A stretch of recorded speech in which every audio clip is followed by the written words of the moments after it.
Paper के जरिए मतदान हुआ है उसका क्या रुझान देखने को मिला। मनोज, आपके पास हम लौटेंगे वापस। इसी बीच बड़ी खबर आ रही है, उत्तराखंड निकाय चुनाव से जुड़ी बड़ी खबर है। वोटों की गिनती शुरू हो चुकी है। 11 नगर निगम के नतीजे आज घोषित होंगे। 43 नगर पालिका है और 46 नगर पंचायत के नतीजे आज घोषित होने वाले हैं। तो थोड़ी देर में रुझान आने भी शुरू हो जाएंगे। तो अब वोटों की गिनती प्रदेश में शुरू हो चुकी है। आपको बताते चले कि 11 नगर निगम है और साथ ही साथ आपको बता दें कि प्रदेश में 43 नगर पालिका है, 46 नगर पंचायत है और 5000 से ज्यादा प्रत्याशी चुनावी मैदान में है। और अब वोटों की गिनती शुरू हो चुकी है और थोड़ी ही देर में रुझान आने अब शुरू हो जाएंगे।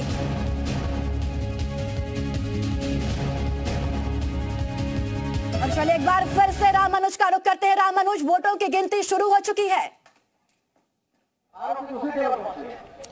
बिल्कुल, इस वक्त का उत्तराखंड से सबसे बड़ी खबर है कि जो बैलेट पेपर है उसकी काउंटिंग फिलहाल शुरू हो गई है। जिस तरह से प्लान तैयार किया गया था, आप देखिए कि कैसी हलचल बढ़ी है। सभी राजनीतिक दलों के जो कार्यकर्ता हैं वो बाहर हैं और यहाँ पे पुलिसकर्मी चप्पे चप्पे पर तैनात है। तो इस वक्त की सबसे बड़ी खबर यही है कि प्रदेश में काउंटिंग शुरू हो गई। 11 नगर निगमों पर सभी राजनीतिक दलों की नजरें पड़ी हुई है। देहरादून, ऋषिकेश, श्रीनगर, कोटद्वार, हल्द्वानी, रुद्रपुर और हरिद्वार के साथ में अल्मोड़ा और पिथौरागढ़ जैसे जो नगर निगम क्षेत्र हैं सबकी नजरें बड़ी नगर निगम क्षेत्रों में किस तरह अब टिकी हुई है। वोटों की गिनती शुरू हो गई है। रुझान आने अब कुछ ही देर बाद शुरू हो जाएंगे। आप हमारे साथ बने रहिए। अल्मोड़ा से देवेंद्र बिष्ट भी हमारे साथ जुड़ चुके हैं।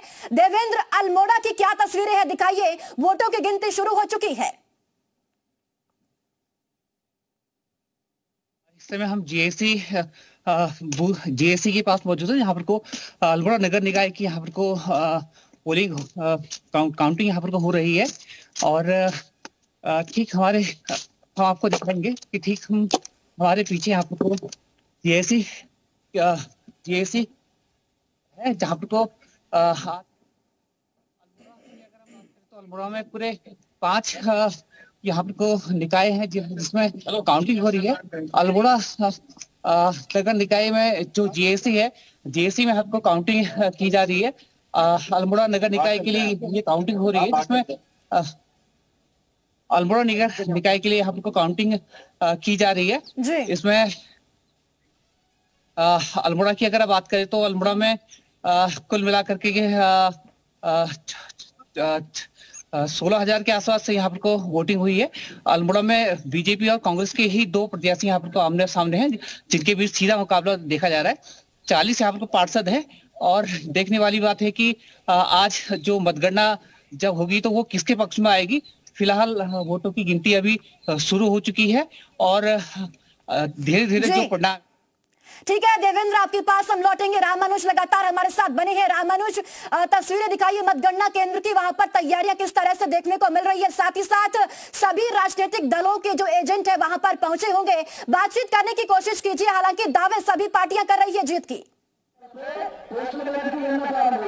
देखिए, 2 बड़ा अपडेट है। पहला अपडेट है, आपको ये बता दें कि जो पोस्टल पेपर है उसके जरिए जो काउंटिंग हुई थी उसकी काउंटिंग शुरू हो गई है, जो फिलहाल मतदान हुआ था। लेकिन आप यहाँ सबसे पहले देखिए कि थोड़ी जो सरगर्मियां बढ़ी है। चूंकि काउंटिंग जैसे शुरू हुई है सभी की नजरें इसी बात पर है कि आखिर में किस तरह का रुझान देखने को मिलता है। तो थोड़ी देरी हो सकती है, थोड़ा विलंब हो सकता है। चूंकि सभी बैलेट पेपर के जरिए मतदान हुआ तो ऐसे में थोड़ा उसमें टाइम लग सकता है। लगातार अनाउंसमेंट किया जा रहा है। तस्वीर आपको दिखाना चाहेंगे कि यहाँ पर पुलिस जवान किस तरह से चप्पे चप्पे पर तैनात है। हर पल हर जगह पर कड़ी सुरक्षा व्यवस्था है। उसके बीच में ही काउंटिंग शुरू हुई है। लेकिन जो मैं आपको बता रहा था कि प्रदेश के 11 नगर निगमों पर सभी राजनीतिक दलों की नजरें हैं। चूंकि सभी राजनीतिक दलों ने नगर निगम क्षेत्रों में सबसे ज्यादा फोकस किया था। इसी क्षेत्र में सबसे ज्यादा मतदान भी हुआ है और आबादी भी है। और ऐसे में मतदाताओं का क्या रुझान रहा है, क्या उन्होंने क्या सोचकर किस राजनीतिक दल को फिलहाल अपना जनादेश दिया है, उस पर सबकी नजरें हैं। लेकिन यहाँ आपको ये भी बता दें कि जो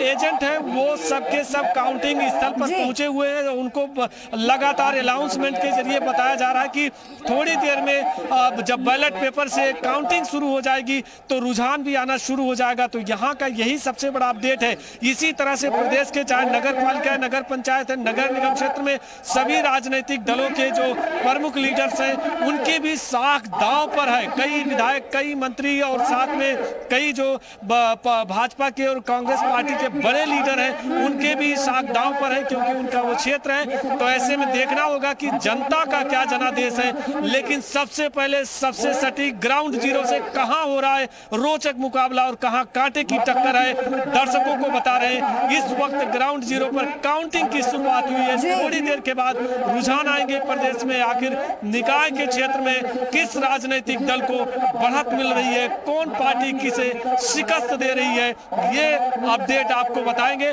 काउंटिंग शुरू हो गई है। बिल्कुल रामानुज, देखिए अगर बीजेपी की बात करें तो बीजेपी की ओर से मुख्यमंत्री पुष्कर सिंह धामी और साथ ही तमाम मंत्री, तमाम विधायक चुनावी मैदान में रैलियां और रोड शो करते हुए नजर आए। वहीं कांग्रेस का अगर जिक्र करें तो कांग्रेस के भी सभी बड़े नेता चुनावी मैदान में नजर आए हैं। अब सभी की प्रतिष्ठा इस वक्त दांव पर लगी है। साथ ही साथ रामानुज ये भी समझाने की कोशिश जरूर करिएगा, क्योंकि 27 का चुनाव भी है, क्या माना जाए कि यहीं से जमीन तैयार होगी 27 के लिए?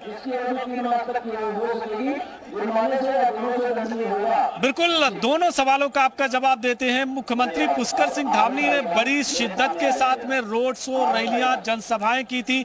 सरकार की क्या उपलब्धियां थी वो जनता के बीच में ले जाने की कोशिश की थी। भाजपा ने न सिर्फ मुख्यमंत्री की जनसभाएं और रैलियां की, बल्कि सभी जो उनके लीडर्स थे, चाहे वो मंत्री रहे वो या पार्टी के बड़े लीडर, उनकी जनसभाएं, रोड शो का आयोजन किया गया था। इसी तरह से कांग्रेस पार्टी ने भी जनता को लुभाने के लिए, मतदाताओं को रिझाने के लिए भरसक कोशिश की थी। तो सभी ने अपने अपने दावे किए थे, लेकिन उन दावों की सच्चाई अभी थोड़ी देर के बाद देखने को मिलेगी।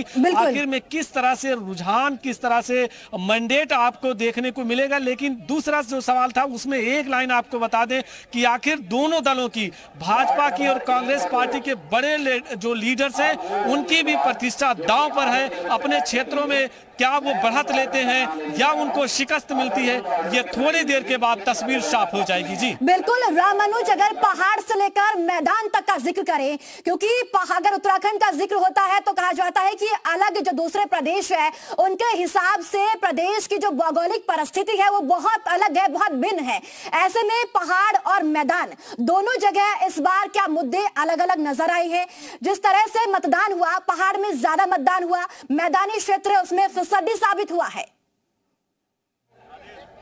अब बिल्कुल बहुत ही वाजिब सवाल है, चूंकि मैदानी क्षेत्रों की कुछ समस्याएं अलग होती हैं। मैदानी क्षेत्रों के जो मतदाता हैं उनकी प्राथमिकताएं अलग होती हैं। पर्वतीय क्षेत्रों में जहां सड़क एक बड़ी समस्या होती है, साथ में बिजली और उनकी स्वास्थ्य की समस्याओं को लेकर के वो मतदान करते हैं, तो मैदानी क्षेत्रों में शिक्षा और रोजगार जैसी बातें आती हैं। ये दोनों अलग अलग मुद्दे हैं, दोनों अलग अलग जगहों के जो उनकी प्राथमिकताएं होती है उस आधार पर मतदान किया है। ये जरूर कह सकते हैं कि रुद्रप्रयाग में सबसे ज्यादा मतदान हुआ, आपने देखा, और उस लिहाज से मैदानी क्षेत्रों में मतदान का परसेंटेज कुछ कम रहा है। लेकिन इन सबसे बीच जो उनके अपने मुद्दे रहे, जो उनकी समस्याएं रही हैं, उसको देख करके मतदाताओं ने मतदान किया है। तो वो जो नतीजा है, वो जो उनका मैंडेट है, जनादेश है। हमारे साथ लगातार आपसे जानकारी लेते रहेंगे। फिलहाल बहुत शुक्रिया आपका जानकारी साझा करने के लिए।